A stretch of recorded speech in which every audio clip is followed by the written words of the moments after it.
A bit of breaking news for us, guys. Hang here for a second. We've just now learned that, as we reported earlier in the broadcast, the president had threatened to sue the Wall Street Journal. He now has done so. So, according to our Alex Mallon, President Trump has filed a libel lawsuit against the Wall Street will not Journal. go away. Now President Trump is lashing out at the Wall Street Journal, claiming that he will send a clip of DOJ to Jeffrey Epstein. Are you still talking about Jeffrey Epstein? So, Kate, who are we canceling today? We are canceling all the discourse around Jeffrey Epstein. Does that mean that we can get rid of conversation about body doubles? Ooh, I don't know. I like that one. Trump did say he is the man that never dies. I was speechless after that. This week we welcome independent journalist Ken Klippenstein on the show. He has done a really interesting job in covering this scandal, and we kind of dive into all of it, right, Christine? Yeah. And I think we do so in a really thoughtful way. Hopefully that's reflected back to you all. We get into all the political developments around Epstein and Trump. We try to answer the question of, is this the end of Trump with his MAGA base? The answer to that might be surprising. Hey everyone, I'm Caitlin Burns. And I'm Christine Grimaldi. And you're listening to Cancel Me Daddy, the show where we take a closer look at all the panic around cancel culture with thoughtful analysis and verbal shitposting. Let's welcome Ken Klippenstein, an independent journalist with a newsletter of the same name. Hi, Ken. Hey, guys. Hey, thanks for having me. But we wanted to talk to you specifically about the Jeffrey Epstein scandal that the Trump administration is going through right now. You've been sort of tweeting, skeeting up a storm about this, but why has this turned into such a story? Yeah, so the way it's being cast by the major media is that the entirety of this case is a MAGA conspiracy theory, and now the bill has come due on the part of the Trump administration to deliver on a lot of the findings that they said that they were going to have, both Pam Bondi and Trump during the campaign in 2024, saying, agreeing that he's going to look into these things and find whatever it is they're looking for. What I disagree with about that account or the portrayal of what's happened is that it's not just conspiracy theory. Now, no question, there's all kinds of bizarre conspiracy theories about it. We were mentioning off camera about my favorite one being that there's an Epstein body double running around and he's still alive. So no question, there's all sorts of bizarre things that are not real. But, and you had Trump going around saying he's the guy that never dies. So that just adds to it. Yeah, exactly. It's like everything he says is the worst possible thing from the perspective of wanting this to go away, which could create a conspiracy theory in itself. But before we go down that road, what we do know, based on the review that Attorney General Pam Bondi released just a couple weeks ago that really touched off all of this, which was supposed to be the culmination of this months-long investigation that they were hyping up with their supporters, including with the ill-fated press exercise where they had all these conservative influencers holding binders that were supposed to contain all this declassified information that they called phase 1. And of course, you're going to say, okay, well, what's phase 2? What's phase 3? And then the second one, they're just like, okay, that's it. There's nothing else to see here. Go home. It's like Fire Festival. It's like, this wasn't what we thought. You know what I mean? Because people had these expectations that it was like so far short of that. But here's the thing. So no question, there's all kinds of bizarre conspiracy theories, but cut to its base, there is a real question here that I think was disclosed in that Attorney General review that covered all of the FBI's holdings, records, video, audio on Epstein, all kinds of stuff that would be classified and not, publicly known or disclosable before, including, I think they said tens of thousands of hours of video footage, really bone-chilling stuff. What they said in that review was that it evidenced over 1,000 victims that Epstein had. And what's interesting about that is what he went to jail for federally in 2019 was for a number of victims in the dozens. I think it was 36 that prosecutors said. So that's a huge difference in the number of victims. And that says to me, hold on a second, if we were off about the victim number by orders and orders of magnitude, aren't there other reasonable questions to ask about, who was involved in this? How did he run this industrial scale child abuse enterprise? So I don't see it as a MAGA thing to think, this is a really bad operation that's bigger than we thought. We should understand what happened. But of course, that's distinct from some of the things people are calling for. I mean, I've always laughed at the attempts to try to turn this into a partisan thing because neither party comes out looking good here. No. There are really bad people that were friends with Epstein, good friends with Epstein for years. So I don't see this as a partisan issue at all. Yeah, I have a sort of makeshift list here of people who have been, I think, confirmed to have flown on his private jet, right? And I want to be clear. We're not accusing anybody of anything. Like, we don't know anything here more than what has been disclosed in public through journalistic outlets and through the court, disclosures that we've had. Donald Trump flew on his private jet 8 times. Bill Clinton 17 times. Naomi Campbell, the model, flew several times. Prince Andrew is one that I think has the most serious allegations associated with Epstein. Kevin Spacey, the actor Chris Tucker, violinist Itzhak Perlman, Bill Gates, of Microsoft fame, former astronaut and Senator John Glenn, former Senate Majority Leader George Mitchell. And these were all just people who his pilot disclosed during the Ghislaine Maxwell trial. Maxwell was an associate of Epstein's, who they had sort of an undefined relationship with each other, but she was convicted and sentenced for 20 years in prison for her involvement in sex trafficking ring. But this was, came from testimony from the private jet's pilot. And he said he never witnessed any sex acts with underage victims. Is that just him saving his own hide? We don't know. We do know that there's logs where there's undisclosed female passengers who are not named. So it does feel to me a lot like where there's smoke, there's fire situation. What are your thoughts on that? Yeah, it's a difficult set of circumstances here because that victim count that I just mentioned, and you can go online, this isn't like my paraphrasing it literally says over 1,000 victims. And again, that's hundreds and hundreds more than the 36 or so they alleged and for which he initially went to jail. So you look at that and you think, okay, either this guy is like Dr. Manhattan and able to be in multiple places at once and just, just crazy efficient in these horrible things he's doing, or there were other people involved. Now, at the same time, just from what I've read about him, he sounds like, a very vain person who likes to be a collector of famous people and have them around him. So at the same time, it's not fair to just say, okay, there was some association with him. I mean, Noam Chomsky had some interaction with him. Yeah. So clearly, it's not like every single person who's interacted with him or socialized with him was involved in these things. But at the same time, I don't think it's unreasonable for people to ask, okay, do we know that there aren't more abusers involved here? And how do we know that they face justice so they don't go on continuing abusing people? So this whole thing is treated as a sort of QAnon type conspiracy theory, and it definitely has elements of that. But at the same time, I don't see why this couldn't fit into like Me Too or something, because this is like abuse of underage people or, however they define victims. I think it's a mistake to see an issue like this to the right and not to say, hey, any reasonable person can look at this and say, I hope that people are facing consequences for this so it doesn't happen again. When and how do you think it became a political story, a story about politics? Well, certainly during 2024, when conservative influencers were running on this, and something I've always laughed at is the very selective, almost like you're a horse wearing blinders attempts on the part of partisan grifters or influencers, however you want to call them, just saying like, okay, he did this or he was friends with this guy. It's like, okay, I don't know that you want to go down that road, because if you take those blinders off, you're going to see he was friends with your side too, I mean, this guy was friends with anyone who was rich and powerful. It seemed like he was happy to cavort with. So, but in any case, they looked at it selectively. And as you said, he had, close relationship with Bill Clinton. Well, I'm sure other powerful Democrats, because he would just hang out with anyone who had money, and he was a tax guy. His claim was that, I'm going to help you save money on your taxes. So I meet a lot of people on that basis. So again, I don't want to say like anyone who's interacted with him, I'm not saying that equals that they were part of this or even knowledgeable about it. But again, that number, over 1,000 victims. And then the fact that he was also working with Ghislaine Maxwell to procure these girls suggests that this wasn't just an individual leading a double life and he himself keeps it a secret from everyone. Clearly, he had brought other people in, or at least in Maxwell's case, someone in to help him. So the question is, how big was that circle? Did they go and find a third person? Did they go and find more people? I don't think that's unreasonable to ask. Yeah, when we were researching this for this episode, it really seems like a lot of the more politically powerful people in his life sort of cut ties with him around the time when the local police in Beach County, Florida, started poking around into his private life. Like, that's when he was falling out with Trump. Like, Clinton didn't really have interactions with him after that, from what I could find. And it really seemed like people understood that there was something happening. And as soon as there was a whiff of official investigation, they kind of scattered like cockroaches, so to speak. But I remember I first came into contact with this story as a journalist when I was working at Vox in 2019.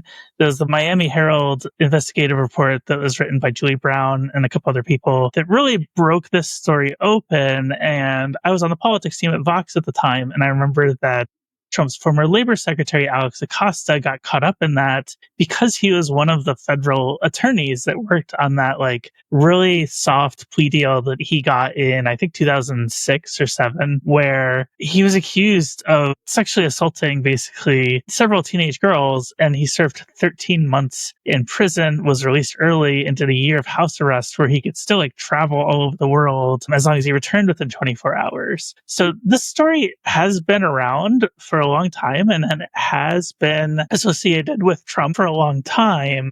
What is with Trump's sort of change of tune on this? Because when he was running for office, he was like, yeah, we want to release this. And now all of a sudden he's acting super weird and kind of making shit up, as far as I'm concerned. So I went back and I looked at his interviews because I wanted to answer this exact question. But why the 180? And I realized when you watch those interviews, it's right to say that he agreed or gave some indication that they were going to look at it, but he didn't seem comfortable with it at all. If you go back and just qualitatively, don't just look at the text of the quote, look at the interviews. Would you declassify the 9/11 files? Yeah. Would you declassify JFK files? Yeah. I did a lot of it. Would you declassify the Epstein files? Yeah, I would. Attorney General. Would you declassify the 9/11 files? Yeah. Would you declassify JFK files? Yeah. Would I you, did a lot of it. Would you declassify the Epstein files? Yeah, I would. All right. I guess I would. I think that less so because, you don't know. You don't want to affect people's lives if it's phony stuff in there because there's a lot of phony stuff with that whole world. But I think I would. He's like shifting around and he's like, yeah, we'll look into it. And it was like clear that he didn't want to talk about it just from his body language. I encourage people to go and actually watch the interviews. So on paper, I do think that constitutes some kind of, like we're going to, you vote for me. That's going to be one of my concessions to you is we'll take a look at that. But he definitely wasn't excited about it. And his unease now, it's definitely more intense, but it's not different in, I don't think, category than how he was before. There were like 2 or 3 interviews asking about this. And I'm sure he's happy to, scoop up these voters if there's anyone for whom this is a salient enough issue to vote, which I'm skeptical of in the first place. But in any case, he didn't say no. But again, he was uneasy with it. And it's very uncharacteristic if you watch those interviews, because usually he's like the elephant in the room, or he's a bull in a china shop. Like he's not afraid to say bizarre or offensive, and all of a sudden he's kind of like this triangulating like consultant Democrat or something where he's like dissembling and he's like, yeah, we'll look at it. His eyes are darting around. It's like very unlike him. Yeah. He's like usually so unapologetic. Well, if this, dovetails with the QAnon conspiracy theories that, as Kate explained it to me, that there's a pedophile ring running the show in this country. I mean, that's what they say. Wayfair is delivering kids instead of Jesus to the sofas.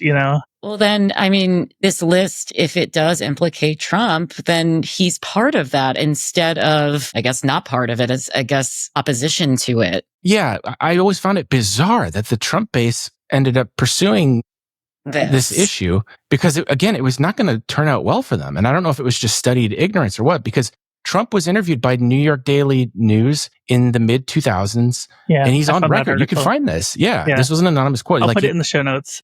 It's crazy. He says, Jeffrey Epstein is a great friend of mine and he likes young women. I hear they're very young and he likes them just like I do. He says something like that. And it was like, I have the quote here, actually, if you want me to read it. He says, I've known Jeff for 15 years. Terrific guy. Trump booms from the speakerphone. He's a lot of fun to be with. It is even said that he likes beautiful women as much as I do. Many of them are on the younger side. No doubt about it. Jeffrey enjoys his social life. So that's disgusting.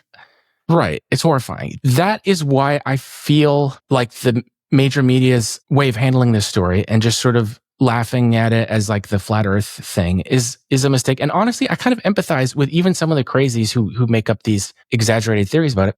Because cut to its base, I think that the whole phenomenon that we're seeing is this sense of alienation from powerful people in the sense that there's a different set of rules for them. And I don't see how you look at this case factually and don't come to that conclusion. Yeah. I mean, he, like you said, he got off with house arrest the first time. They had to be dragged kicking and screaming to file federal charges against him, but largely because of the embarrassment from that reporter, Julie Brown, that you mentioned earlier, covering this stuff in detail. And the reason for that, as I understand it, was because he was able to hire very high-powered lawyers. He had basically a private PI army that was reportedly going around and following the FBI while they were investigating it and harassing them and going through their trash, trying to find things that they could use against them to say that, they're not credible or whatever. So I think at its base, if you kind of zoom out and don't get too worried about all these crazy specific theories, that general sense that this is like elite power run amok. And the other thing is, prior to his going to jail, people might say, oh, well, how are they supposed to know? But you have quotes like Donald Trump's that you just read. Yeah. It was clearly a part of his shtick that he's hanging out with these young women. And so I think a reasonable conclusion, completely based on the facts, is to look at this and say, clearly, high society has some level of tolerance for whatever Trump was describing there. Mm-hmm. And that's creepy. And I think people are right to be disturbed. Yeah, it's almost like a accidental class analysis from MAGA, which sounds really bizarre to say. No, I agree. Because they just do not care about doing a class analysis as any part of their politics, except for this one thing. Like they truly, a lot of them, especially the QAnon people, truly believe that, there was a basement for pedophiles at, Comet Pizza in DC. And actually, Christine, you have a Comet Pizza story, right? Yeah, I was there with a couple mutual friends of ours the day of, I think the day of the shooting. The day of the shooting. And we kept extending because one of our friends brought her 2 kids and they were playing ping pong in the back. So we just ordered another round of beers and had a really good afternoon. And then finally they went to go catch the bus, if I recall correctly. And so they left and I went next door to the bookstore Politics and Prose to pick up a book that I had on hold. My spouse picked me up. We heard sirens. I remember that as we were leaving. And I mean, that's not unusual. We live in a city. There's plenty of firehouses and hospitals and things like that. Went home and then saw this story start to emerge on Twitter, the one thing we dead name on this show. So started seeing all of these tweets and I realized, holy shit, I literally left 10 minutes before this guy walked in with a huge gun looking for a basement that doesn't exist in a pizza parlor where there were a significant number of kids just being kids playing ping pong while their parents watch them. And so I get really mad and I get really upset by these conspiracy theories because they do have real world impact. And I think that's why I've kind of steered away from the Epstein story. I don't want to mitigate, the horrificness of what he did, especially to young women and sex trafficking. But there are so many conspiracy theories that have flourished in its wake that it's just something that I've wanted to distance myself from. Yeah, I remember the first time you told me that story. And I mean, you're so lucky. I know. And we're supposed to be glad that he shot, I guess, just at the door and not at people, but you don't know. You don't know. And that, of course, is the Pizzagate conspiracy theory, which has been propagated by a bunch of Trump team people or sycophants, at least. That is a very common conspiracy theory on the right. So Ken, I guess my question to you is, for people who are just kind of watching all of this stuff happen, or maybe they have relatives who have gone down these conspiracy theory pipelines, how can people differentiate between the very real feeling of where there's smoke, there's fire on the Epstein stuff versus the clearly fantastical false conspiracy theory of Pizzagate or QAnon? How do we discuss this in public conversations? Yeah, I think the story has to be recognized as one that has different strains. I see people on the left that are concerned about it, and I see a strain, like I said before, of Me Too in this, which is, elite illegality and being able to get away with things and cultural norms. So there's that in it. There's the Pizzagate lineage too, clearly. There's a national security story in it because it's about the FBI and its secrecy. How do they have all these holdings and this hasn't been made public, as the Trump administration lies and says we can't, even though the Attorney General has, broad authority to basically declassify or release a lot of these things. So there's different, I think you have to recognize that it doesn't really fit. I don't think it fits neatly into a category. And then once you recognize that, then you can start to look at, I would encourage people just to look at the review and say, you don't have to know anything else. The facts are bad enough. The basic facts of there being over 1,000 victims that they were able to substantiate. You don't even have to go into all this other stuff to see that and realize, okay, there should be a serious look at what that all entailed, what the failures were, how you prevent that from happening again. And to your point, I guess being an investigative reporter, you learn how often you can find associations with things that don't necessarily pan out over the course of an investigation, where you see something that's weird. And then you pursue it and you realize, oh, okay, it was just a coincidence. So it's like, it's kind of a tough situation because I want to affirm people's sense that there's more here than they're being told. But just like I said before, how do you tease out from this the man's, what was the word I used before? The man's vanity in wanting to just be around. I mean, we all probably have friends that, like, when I lived in Washington, it's like they really like to be around a senator or around important people or whatever. That's a certain personality type, right? When you're in DC is, what do you do for a living? Who do you work for? That is a personality. Right. Yeah, exactly. So it's not this one-to-one of like, just because he knew all these, like, yes, that's very unusual. And it probably speaks to some kind of personality issue that Epstein had. But you can't just assume from that that's a one-to-one of that. I mean, I mentioned Noam Chomsky before. I don't think he should have been friends with him, but at the same time, I also don't think he's going around on the plane or whatever. So it's like, you can't just eyeball this sort of a thing. You've got to really look at it. And when you really look at it, what you find is a story, I think, that's much more complicated and probably subtle than people want to accept. And that's been my experience with investigative reporting generally. When I started out and when I was younger, it was always like, where am I going to find the smoking gun? And very often there isn't one. You know, it's not the cinematic scandal that I imagined when I was younger, because you grew up on these movies and things. And so it's not to say it's not bad, but the bad often is more bureaucratic and drab than it is, you know, Hillary Clinton is coming in and whatever the right wing conspiracy, you know what I mean? The reality just isn't like that. Was it Hannah Arendt who talked about the banality of evil? Exactly. Yeah. That's what I find. Like, the FC stuff has kind of become a meme also in online spaces. Like, I remember, who was it? Bill Ackman, when he was going viral a while back, people would be like, oh, how come your wife was associated with Epstein? And he like didn't want to talk about it, which actually, not to humanize Bill Ackman, Jesus, what am I doing? But like, yeah, it's like, you don't really want to talk about your spouse's relationship with like one of the most monstrous people maybe of all time that we know of. I think that there's like this, it's like reached meme level, but there's also like an element of partisanship that is almost inherent to this, where each side is seeing if they like probe and they jab and they see if there's a way that they can leverage this for partisan gain. You even see that with Trump, with, you know, him trying to make this go away. He's saying, oh, all the Epstein stuff was all Obama, or Biden wrote it, or Comey wrote it. And they fired like James Comey's daughter, apparently. And she was like the lead prosecutor on the Maxwell case and the P. Diddy case that was just decided. They just fired her, I think, in relation to this. So you could see them like trying to maneuver this in a partisan way, but like none of this makes sense. Like, Obama couldn't have written Obama's people couldn't have written any of the Epstein files, because he wasn't even in office when this stuff took place. The initial federal investigation was during the Trump administration. It was 2019, right? It was W. Bush, actually, before that. Because you're talking about the state investigation. Yeah, but the feds got involved with that also. They were like kind of circling it, because that's how Acosta got involved with it. Oh, interesting. And then 2018, Trump was president when this all blew up again. So like, Democrats don't really have a hand in the power structures to be able to do what Trump is accusing them of doing. And I wonder if like the MAGA base recognizes that. Are they so wrapped up in the conspiracy that they're not going to believe their guy now? Or do you think Teflon Don gets out of this again? I have a kind of sociological interpretation of this, and I'm curious what you guys think, which is that when you look at someone like Mondani, or the public response to the Luigi Mangione alleged murder, or, you know, all of these things that are happening, I think there's this strong anti-elite impulse in the country. And I wonder if what you're seeing now is the MAGA base expressing it in a way that they're allowed to. Like, they can't go out and say, you know, I hate Wall Street and I hate the rich or whatever, because doesn't really gel with the Republican ideology about universal healthcare. You know, right, exactly. But you still have that rage and that resentment, right? So it's like, maybe it has to express itself some way, and you're allowed to do it this way because he's this mythological figure of like democratic misdeeds or whatever in the minds of conservatives. And so,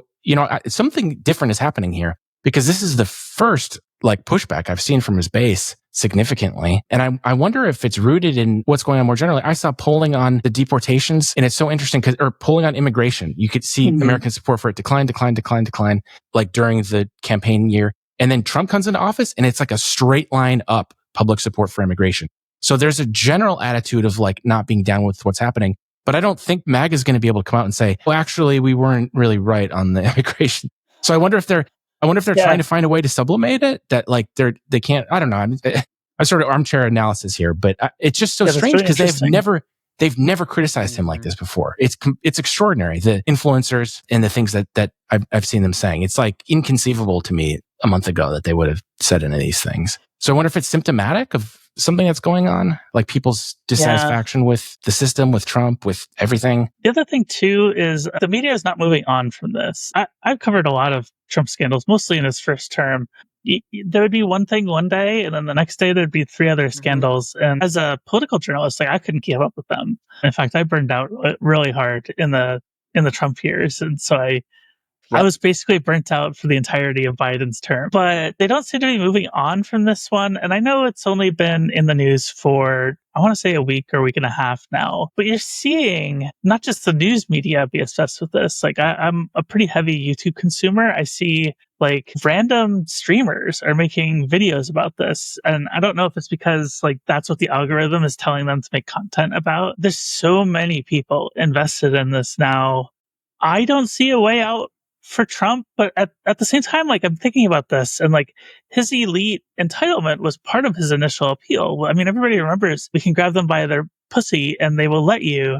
And that was like fundamentally a declaration of elite power that the MAGA base admired him for. So I'm sitting here thinking, well, why is this any different then? I think your theory that this is their way of expressing frustration with sort of the status and privilege of elites is a smart one that I think I hadn't really considered before. Christine, what do you think? I think also because this involves children, that it gives them cover that they didn't have before. Grab them by the pussy. I would imagine that was said about adults, like it was locker room talk, right? And I think that a lot of MAGA, having been around them at like the Value Voter Summit and at CPAC, really see themselves as saviors, and specifically as white saviors that are going to save society. You know, there was that movie where the guy goes down somewhere where there's sex trafficking and he saves all the kids, but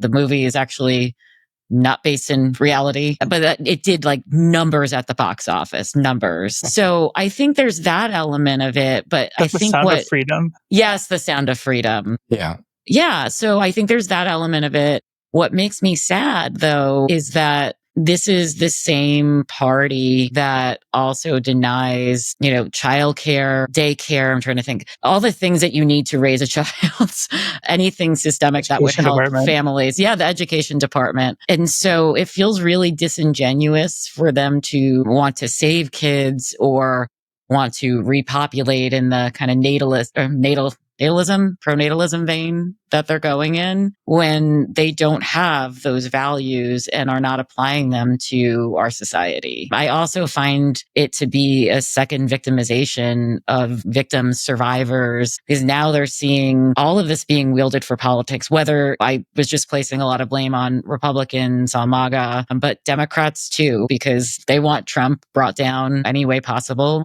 I don't blame them, but it's all being used as a tool, like, you know, as a weapon of war, and people's lives aren't supposed to be that way. Yeah, it's kind of unseemly. Like I support any effort towards transparency on this issue, but seeing Congress suddenly, the Democrats like use this as a football, it's like, you know, I am laughing at the Schadenfreude of the Republicans not delivering on something they said, but at the same time, I feel I haven't joked about it very much because it's just kind of like, well, there are, again, those 1,000 victims. Like this is not really, shouldn't be a joke, I don't think. So that makes me a little bit uncomfortable. But to your point, Caitlin, about the inconsistency of, you know, Trump and what he said about women and the views here. I mean, it's always been a contradictory movement. If you look at the demographics of the vote, this last election, he won, you know, lower working class whites who I would guess if you polled them, thought that he was going to do something about the economy. And then Trump is a billionaire, and it's like, it's never fit. It's always been like, I'm a man of the people, but I'm also a scion of some real estate. It's like, so to me, it's like, you're right that's contradictory, but that's just part and parcel of that seems like the ticket to get in to the movement is you have to be okay with that, right? Well, it's like all of the primarily white women who voted to codify Roe v. Wade in the States after his Supreme Court overturned it. Those were some of the same states that went for Trump. Yeah. How do you not make the connection between this fundamental right that was taken away from you and in the same election cycle, gonna vote for Trump, same day? Gonna go vote for Trump now. Yeah. How do you see this playing out? Like we spent a lot of time talking about our theories about the base and all of that, but like who goes first? Is it Dan Bongino, Pam Bondi, or Trump? Like I feel like it's not going to be Trump, right? Like he'll find a way probably to get out of this, but like how do you see it playing out?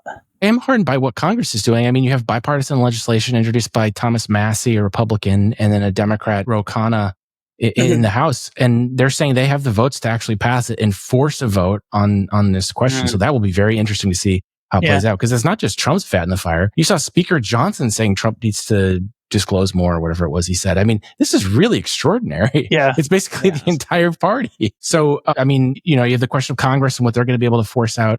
You have Trump saying yesterday that he thinks Pam Bondi should release whatever it is she can release. And then after that, saying that he's considering appointing a special prosecutor to look at the case. So what all of that says to me, regardless of how each individual proposal pans out, is that he's clearly feeling the heat, and he has to give his base some kind of a concession to get them off his back. So the question is, what will the concession be? And at least in the short term, I find it unlikely that someone like Bongino, if it's true that he's really lobbying for more disclosure, is going to get fired, given the pressure that Trump is under right now. How does this impact the wider political question, right? We've spent so much time talking about the specifics of this particular scandal, but do you think this gives an opportunity for Republicans who've been looking for a way to put daylight between themselves and Trump an opportunity to really start at least turning the screws or start breaking from Trump? Do you think this is a way that they can break that lockstep, or do you think they'll just kind of continue to go along with what he wants? Your impression, what you said at first, was exactly what my sense of this was, which is, wow, the spell is broken. At the very least, that's not to say that he's not going to sit in the White House or even necessarily have a majority in Congress for all 4 years, but clearly his influence over his base is finite.